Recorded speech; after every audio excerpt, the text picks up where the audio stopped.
Okay, right. Welcome back, Year 7 and Year 8. Today we are going to be focusing on a story called The Monkey's Paw by W. W. Jacobs. And our learn objective to begin with is to identify key information in the exposition of the story, as usual. So make sure you've got the document that's attached to your Teams open so that you can answer the questions as we go along. And to start off with, I'd like you to answer the question, if you had three wishes, what would they be? Okay, try and avoid the million wishes loophole. If you could just have three wishes, what would they be? Okay. Once you've done that, we'll move on with the story.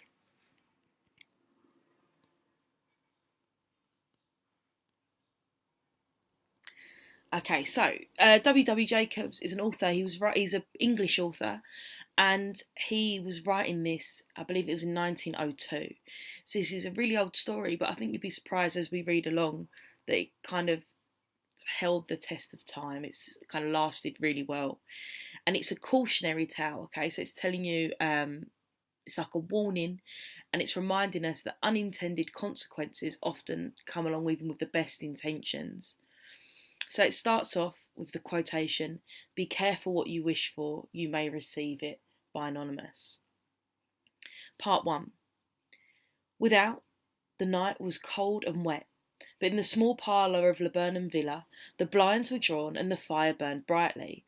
Father and son were at chess, the former, who possessed ideas about the game involving radical changes, putting his king into such sharp and unnecessary perils that it even provoked comment from the white-haired old lady, knitting placidly by the fire. "Hark at the wind," said Mr. White, who, having seen a fatal mistake after it was too late, was amiably desirous of preventing his son from seeing it. "I'm listening," said the latter grimly surveying the board as he stretched out his hand. "Check." "I should hardly think that he's come tonight," said his father, with his hand poised over the board. "Mate," replied the son. "That's the worst of living so far out," bawled Mr. White with sudden and unlooked-for violence. "Of all the beastly, slushy, out-of-the-way places to live in, this is the worst. Paths are bog, and the roads are torrent. I don't know what people are thinking about. I suppose because only two houses in the road are let, they think it doesn't matter." "Never mind, dear," said his wife soothingly. "Perhaps you'll win the next one." Mr. White looked up sharply, just in time to intercept a knowing glance between mother and son. The words died away on his lips, and he hid a guilty grin in his thin grey beard. "There he is," said said Herbert White, as the gate banged too loudly and heavy footsteps came towards the door. The old man, with hospitable haste and opening the door, was heard condoling with the new arrival. The new arrival also condoled with himself, so that Mrs. White said "tut tut," and coughed gently as her husband entered the room, followed by a tall, burly man, beady of eye and rubicund of visage. "Sergeant Major Morris," he said, introducing him. The sergeant major took hands, and taking the proffered seat by the fire, watched contentedly as his host got out whisky and tumblers and stood a small copper kettle on the fire. At the third glass his eyes got brighter, and he began to talk, the little family circle regarding with eager interest this visitor from distant parts. As he squared his broad shoulders in the chair and spoke of wild scenes and doughty deeds, of wars and plagues and strange peoples. 21 years of it," said Mr. White, nodding at his wife and son. When he went away, he was a slip of a youth in the warehouse. Now look at him." "He don't look to have taken much harm," said Mrs. White politely. "I'd like to go to India myself," said the old man. "Just look around a bit, you know." "Better where you are," said the sergeant major, shaking his head. He put down the empty glass and, sighing softly, took it again. "I should like to see those old temples and the fakirs and jugglers," said the old man. "What was that you started telling me about the other day, about a monkey's paw or something, Morris?" "Nothing," said the soldier hastily. "Leastways, nothing worth hearing." "Monkey's paw?" said Mrs. White curiously. "Well, it's a bit of what you might call magic, perhaps," said the sergeant offhandedly. His three listeners leaned forward eagerly. The visitor absent-mindedly put his empty glass to his lips and then set it down again. His host filled it for him again. "To look at," said the sergeant major, fumbling in his pocket. It's just an ordinary little paw, dried to a mummy. He took something out of his pocket and proffered it. Mrs. White drew back with a grimace, but her son, taking it, examined it curiously. "And what is so special about it?" inquired Mr. White as he took it from his son, and having examined it, placed it upon the table. "It has a spell put on it by an old fakir," said the sergeant major, "a very holy man. He wanted to show that fate ruined people's lives, and that those who interfered with it did to their sorrow. He put a spell on it so that 3 separate men could each have 3 wishes from it. His manners were so impressive that his hearers were conscious that their light laughter had jarred somewhat. Well, why don't you have 3, sir?" said Herbert White cleverly. The soldier regarded him with the way that middle-aged is wont to regard presumptuous youth. "I have," he said quietly, and his blotchy face whitened. "And did you really have the 3 wishes granted?" asked Mrs. White. "I did," said Sergeant Major, with his glass tapped against his strong teeth. "And has anybody else wished?" persisted the old lady. "The first man had 3 wishes, yes," was the reply. "I don't know what the first 2 were, but the third was for his death. That's how I got the paw." His tones were so grave that a hush fell upon the group. "If you've had your 3 wishes, it's no good to you now then, Morris," said the old man at last. "What'd you keep it for?" The soldier shook his head. "Fancy, I suppose," he said slowly. I did have some idea of selling it, but I don't think I will. It's caused me enough mischief already. Besides, people won't buy. They think it's a fairy tale, some of them, and those who think anything of it want to try it first and pay me afterward." "If you could have another 3 wishes," said the old man, eyeing him keenly, "would you have them?" I don't know," said the other. I don't know." He took the paw, and dangling it between his forefinger and thumb, suddenly threw it upon the fire. White, with a slight cry, stooped down and snatched it off. "Better let it burn," said the soldier solemnly. "If you don't want it, Morris," said the other, "give it to me."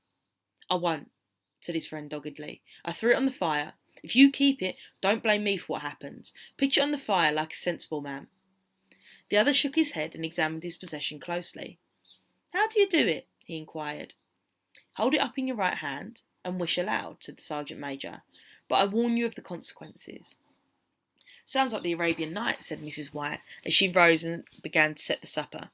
"Don't you think you might wish for 4 pairs of hands for me?" Her husband drew the talisman from his pocket, and all 3 burst into laughter as the sergeant major, with a look of alarm on his face, caught him by the arm. "If you must wish," he said gruffly, "wish for something sensible." Mr. White dropped it back in his pocket, and placing chairs, motioned his friend to the table. In the business of supper, the talisman was partly forgotten, and afterwards the 3 sat listening to an enthralled fashion to a second instalment of the soldier's adventures in India. "If the tale about the monkey's paw is not more truthful than those he's been telling us," said Herbert, as the door closed behind their guest, just in time to catch the last train, "we shan't make much out of it." "Did you give anything for it, father?" inquired Mrs. White, regarding her husband closely. "A trifle," said he, colouring slightly. "He didn't want it, but I made him take it, and he pressed me again to throw it away." "Likely," said Herbert, with pretended horror. "Why, we're going to be rich and famous and happy. Wish to be an emperor, father to begin with. Then you can't be henpicked." He darted around the table, pursued by the malaligned Mrs. White, armoured with her anti-macassar. Mr. White took the paw from his pocket and eyed it dubiously. "I don't know what to wish for, and that's a fact," he said slowly.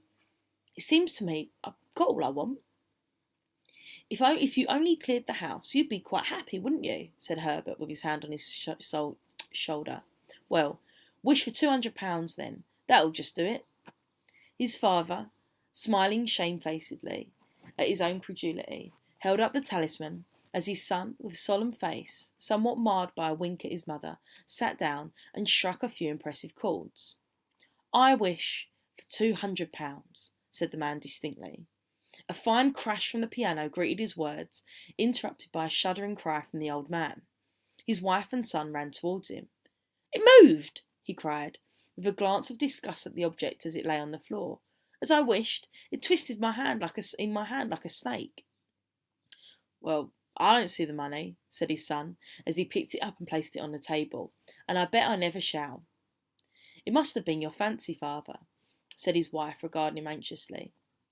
He shook his head. Never mind, though. No, there's no harm done. But it gave me a shock all the same.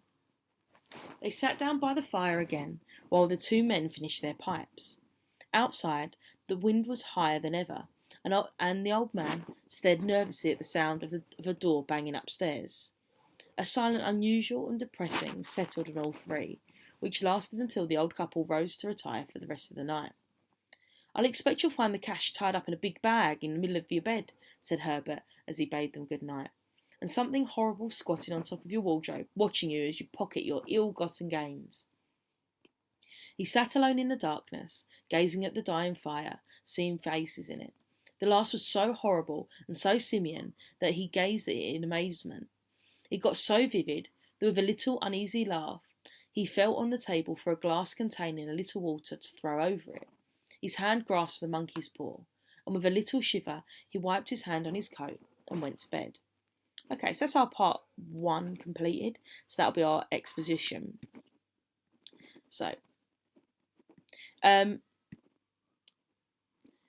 as usual, I'd like you to do the list 4 things. Like I've said before, this is a GCSE question. You will get a question exactly like this in your language question. And already I'm seeing people getting 4 marks out of 4. So I'm so impressed. But if you're not getting that already, then don't panic too much. Just try your best. So I'd like you to list 4 things about the parlour. Okay, so it says, without, the night was cold and wet, but in the small parlour of Laburnum Villa, the blinds were drawn and the fire burned brightly. Father and son were at chess, the former, who possessed ideas about the game involving radical chances, putting his king in such sharp and unnecessary perils that it even provoked a comment from the white-haired old lady knitting placidly by the fire. Okay, so once you've done your 4 things, if you can push play and we'll move on to the next slide.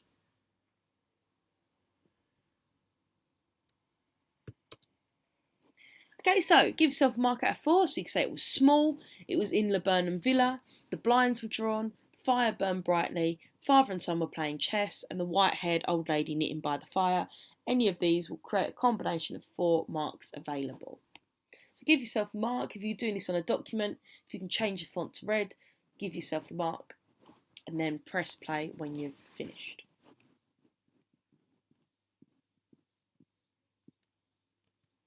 Okay, same thing. I'd like to list 4 things that we learned about the Sergeant Major. So the Sergeant Major took hands and, taking the proffered seat by the fire, watched contentedly as his host got out whisky and tumblers and stood a small copper kettle on the fire. At the 3rd glass, his eyes got brighter and he began to talk. The little family circle regarding with eager interest this visitor from distant parts as he squared his broad shoulders in the chair and spoke of wild scenes and doughty deeds, of wars and plagues and strange peoples. Okay, once you've identified your 4 things, I'd like you to push play and we'll move on to the next slide.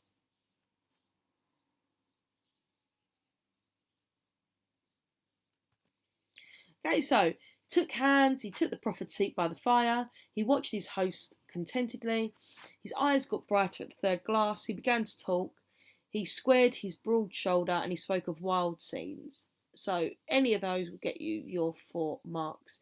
So once again, if you can mark your own work and then push play when we're finished.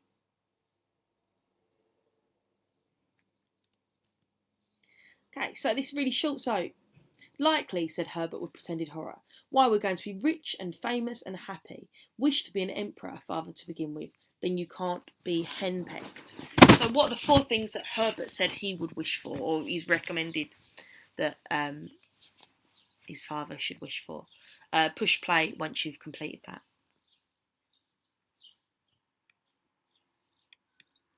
Okay, he said he would wish to be rich, famous, happy, and an emperor. So if you've got those 4 answers, then give yourself 4 marks. If you've got a couple, give yourself a couple of marks, etc., etc., and then push play when you're done.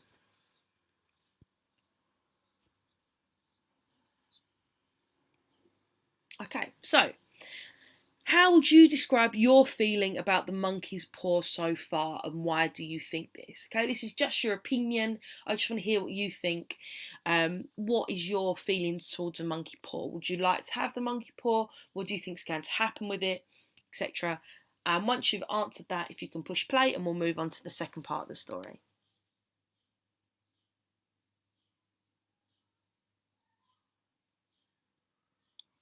Okay, so we're going to be going to the climax of the story, which is the point of highest tension. So I want you to go back to the activity in the starter, which was the three, say from last lesson, but it'll be from the starter, from which the three wishes you said that you would make, and how do you think that each of them could go wrong?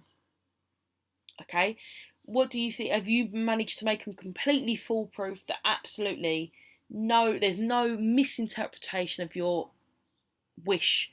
How could yours possibly go wrong? Okay, once you've done that, we'll move on. Okay.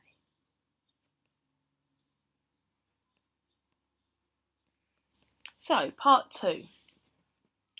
In the brightness of the wintry sun next morning, as it streamed over the breakfast table, he laughed at his fears. There was an air of prosaic wholesomeness about the room which it had lacked on the previous night, and the dirty, shrivelled little paw was pitched on the sideboard with a carelessness which betokened no great belief in its virtues. "I suppose all old soldiers are the same," said Mrs. White. "The idea of our listening to such nonsense! How could wishes be granted these days? And if they could, how could £200 hurt you, father?" "Might drop on his head from the sky," said the frivolous Herbert. "Morris said the things happened so naturally," said his father, "that you might, if you so wished, attribute it to coincidence." "Well, don't break into the money before I come back," said Herbert as he rose from the table. "I'm afraid that it will turn you into a mean, avaricious man, and we shall have to disown you." His mother laughed, and following him to the door, watched him down the road, and returning to the breakfast table, was very happy at the expense of her husband's credulity. All of which did not prevent her from scurrying to the door at the postman's knock, nor prevent her from referring somewhat shortly to the retired sergeant major's of bilious habits when she found that the post brought a tailor's bill. "Herbert will have some more of his funny remarks, I expect, when he comes home," she said as they sat at dinner. "I dare say," said Mr. White, pouring himself out another beer, "but for all that, the thing moved in my hand, that I'll swear to."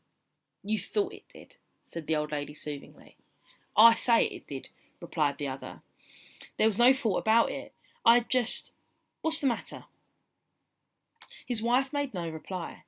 She was watching the mysterious movements of a man outside, who, peering in an undecided fashion at the house, appeared to be trying to make up his mind to enter. In mental connection with the £200, she noticed that the stranger was well dressed and wore a silk hat of glossy newness. 3 times he paused at the gate, and then walked on again. The 4th time he stood with his hand upon it, and then, with sudden resolution, flung it open and walked up the path. Mrs. White at the same moment placed her hands behind her, and hurriedly unfastening the strings of her apron, put that useful article of apparel beneath the cushion of her chair. She brought the stranger, who seemed ill at ease, into the room.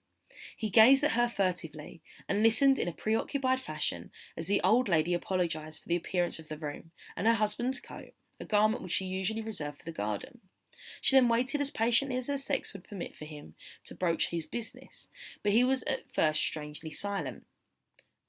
"I was asked to call," he said at last, and stooped and picked a piece of cotton from his trousers.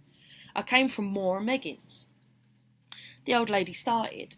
"Is anything the matter?" she asked breathlessly. "Has anything happened to Herbert? What is it? What is it?"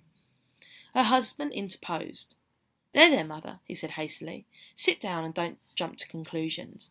You've not brought bad news, I'm sure, sir," said and eyed the other wistfully. "I'm sorry," began the visitor. "Is he hurt?" demanded the mother wildly. The visitor bowed in assent. "Badly hurt," he said quietly, "but he's not in any pain." "Oh, thank God," said the old woman, clasping her hands. "Thank God for that, She broke off as the sinister meaning of the reassurance dawned on her, and she saw the awful confirmation of her fears in the other's averted face. She caught her breath and, turning to her slower-witted husband, laid her trembling hand on his. There was a long silence. "He was caught in the machinery," said the visitor, at length, in a low voice. "Caught in the machinery?" repeated Mr. White, in a dazed fashion. "Yes."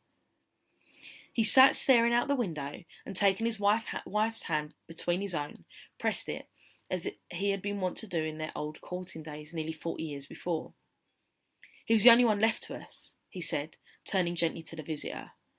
"It is hard." The other coughed, and rising, walked slowly to the window. "The firm wishes me to convey their sincere sympathy with you in your great loss," he said, without looking round. "I beg that you will understand I am only their servant and merely obeying orders." There was no reply, and the woman's face was white, her eyes staring, and her breath inaudible. On the husband's face was a look such as his friend the sergeant might have carried into his first action. "I was to say that Moore and Meggins disclaim all responsibility," continued the other. "They admit no liability at all, but in consideration of your son's services, they wish to present you with a certain sum as compensation." Mr. White dropped his wife's hand, and rising to his feet, gazed with a look of horror at his visitor. His dry lips shaped the words, "How much?" £200, was the answer. Unconscious of his wife's shriek, the old man smiled faintly, put out his hands like a sightless man, and dropped, a senseless heap, to the floor. Okay, so that's part 2. We are nearly there, about, well, 2/3 of the way through, really. So, we are going to be looking at how the author uses language to present fear in this extract. Okay, so what I've done is I've identified some of the techniques, the subject terms are used. So they said, "I wish for £200, said the old man distinctly. A fine crash from the piano greeted his words, interrupted by a shuddering, so that's a really tense adverb, cry from the old man. His wife and son ran towards him. It moved, he cried with a glance of disgust. So disgust is an abstract noun with lots of negative connotations. An abstract noun being a noun that isn't tangible, you can't hold it, not like a concrete noun like a pen or a cat or a bottle. It's an abstract noun like happiness or love, and it's got very negative connotations. As the object lay on the floor. As I wished, it twisted in my hand like a snake. So that's a simile. And the noun snake has got connotations of evil, connotations being that feeling you associate with a word or phrase. "Well, I don't see the money," said his son, as he picked it up and placed it on the table, "and I bet I never shall." "It must have been your fancy, father," said his wife, regarding him anxiously, and again another really tense adverb being used. So, using the extract we've just gone through, I'd like you to write a paragraph saying how the author uses language to present fear in this extract. Okay, try and remember your sentence starters. Obviously, you can't look back at your book for the sentence starters you've used before, but you can look back at your work you've done previously. So you want to refer to the question directly. How does the writer use language? You want to refer to some of the subject terms we've used before, and then talk about what the effect is on the reader and what the writer is trying to do. Once you've completed this paragraph, then you can come back to this and push play. But if you need any help, as usual, please message me on Teams. I'm available within working hours, frequently available. So let me know and I'll be able to help you as much as possible.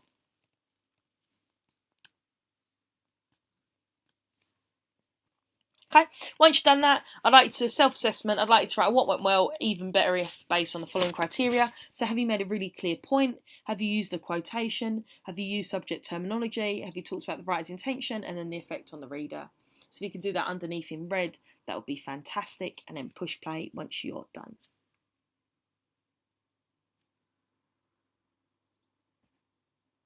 Okay, so we are going to move on to the final part of the story.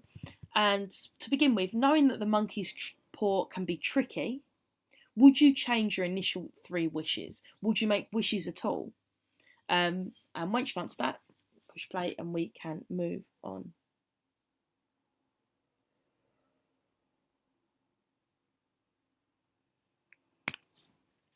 Okay, so let's finish up our story. So, part 3. In the huge new cemetery, some 2 miles distant, the old people buried their dead and came back to the house steeped in shadows and silence. It was all over so quickly that at first they could hardly realise it, and remained in a state of expectation as though of something else to happen, something else which was to lighten this load, too heavy for old hearts to bear. But the days passed, and expectations gave way to resignation, the hopeless resignation of the old, sometimes miscalled apathy. Sometimes they hardly exchanged a word, for now they had nothing to ask about, and their days were long to weariness. It was about a week after that the old man, waking suddenly in the night, stretched out his hand and found himself alone. The room was in darkness, and the sound of subdued weeping came from the window. He raised himself in bed and listened. "Come back," he said tenderly. "You'll be cold." "It is colder for my son," said the old woman, and wept afresh. The sounds of her sobs died away on his ears. The bed was warm, and his eyes heavy with sleep.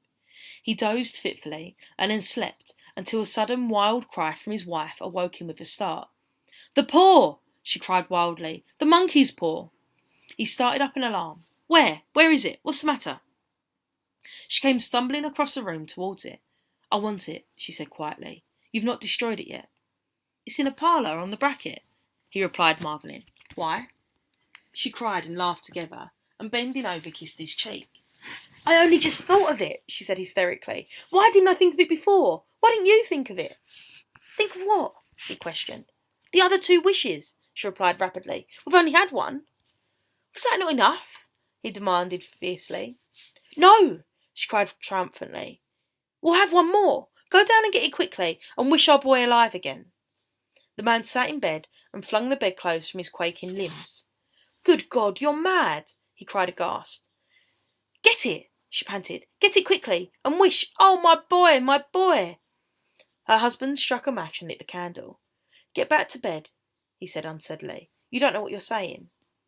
"We had the first wish granted," said the old woman feverishly. "Why not the second?"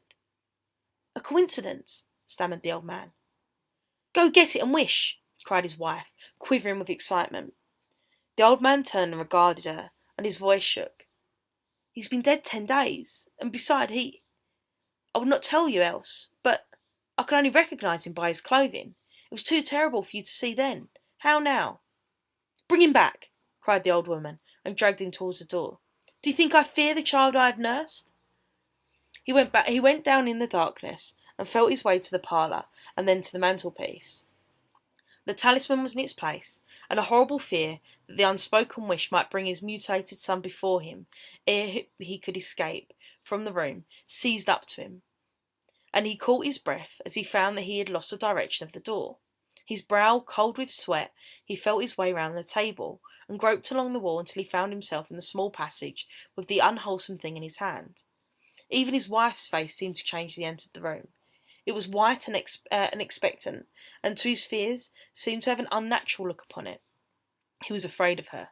"Wish!" she cried in a strong voice. "It is foolish and wicked," he faltered.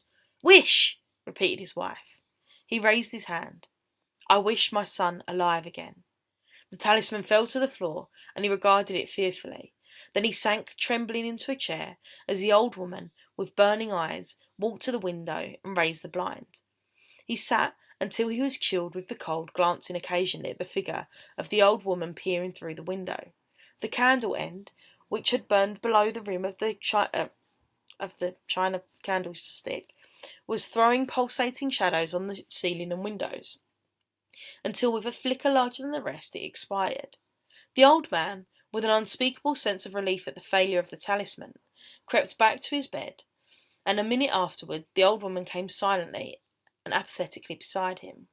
Neither spoke, but sat silently listening to the ticking of the clock. A stair creaked, and a squeaky mouse scurried noisily through the wall. The darkness was oppressive, and after lying for some time, screwing up his courage, he took the box of matches, and, striking one, went downstairs for a candle. At the foot of the stairs the match went out, and he paused to strike another, and at the same moment a knock came so quiet and stealthy as to be scarcely audible, sounded on the front door. The matches fell from his hand and spilled in the passage. He stood motionless, his breath suspended until the knock was repeated. Then he turned and fled swiftly back to his room and closed the door behind him. A third knock sounded through the house. "What's that?" cried the old woman, starting up. "A rat," said the old man in shaking tones. "A rat. It passed me on the stairs." His wife sat up in bed listening. A loud knock resounded through the house. "It's Herbert!" She ran to the door, but her husband was before her, and catching her by the arm held her tightly. "What are you going to do?" he whispered hoarsely. "It's my boy! It's Herbert!" she cried, struggling mechanically. "I forgot it was 2 miles away. What are you holding me for? Let go. I must open the door." "For God's sake, don't let it in," cried the man, trembling. "You're afraid of your own son?" she cried, struggling. "Let me go. I'm coming. Herbert, I'm coming." There was another knock, and another. The old woman, with a sudden wrench, broke free and ran from the room. Her husband followed to the landing and called after her appealingly as she hurried downstairs. She heard the chain rattle back and the bolt drawn softly and stiffly from the socket. Then the old woman's voice strained, panting. "The bolt!" she cried loudly. "Come down, I can't reach it." But her husband was on his hands and knees, groping wildly on the floor in search of the paw. If only he could find it before the thing outside got in. A perfect fusillade of knocks reverberated through the house, and he heard the scraping of a chair as his wife put it down in the passage and against the door. He heard the creaking of the bolt as it came slowly back, and at the same moment he found the monkey's paw and frantically breathed his third and final wish. The knocking ceased suddenly, although the echoes of it were still in the house. He heard the chair drawn back and the door opened. A cold wind rushed up the staircase, and a long, loud wail of disappointment and misery from his wife gave him the courage to run down to her side, and then the gate beyond. The street lamp flickering opposite shone on a quiet and deserted road. Okay. So, last little bit. As usual, I would like you to complete these sentences by describing what happens in each part, okay? So what happens in the exposition, what happens at the climax, what happens in the denouement. As a challenge, which I'd like you to all attempt, I'd like you to tell me what effect the different events have, how the tension changes between each part, and to explain how the focus shifts between each part, okay? What are these different parts about? Once you've done that, I'd like you to push play and we can finish off this lesson.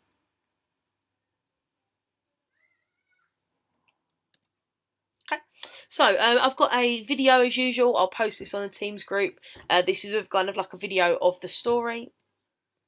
And then finally, what do you think that the moral of the story is? Okay, what do you think that the writer is trying to teach us through this story? And once you've done that, you can save your document, send it over to Teams, and we'll be able to mark it for you. As usual, please let me know if you have any questions, and see you next time.